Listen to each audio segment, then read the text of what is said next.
বিদেশি কূটনীতিকদের ফাঁদে ফেলে অর্থ আদায় ও প্রতারণার অভিযোগে রাজধানীর ভাটারা থানায় দায়ের করা মামলায় মডেল মেঘনা আলমের সহযোগী দেওয়ান সমীরের 5 দিনের রিমান্ড মঞ্জুর করেছে আদালত।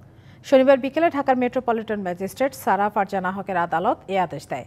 এর আগে তাকে আদালতে হাজির করে 10 দিনের রিমান্ডে নেওয়ার আবেদন করে পুলিশ।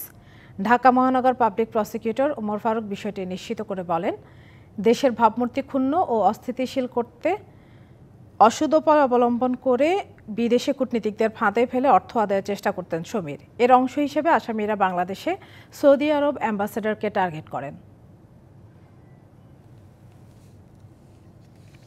ম্যান পাওয়ারের বিজনেসের নামে গুলশান, বারিধারা সহ বিভিন্ন এলাকায় যেসব রাষ্ট্রদূতদেরকে সে বিভিন্ন রকমের ভাবে ট্রাপে ফেলে।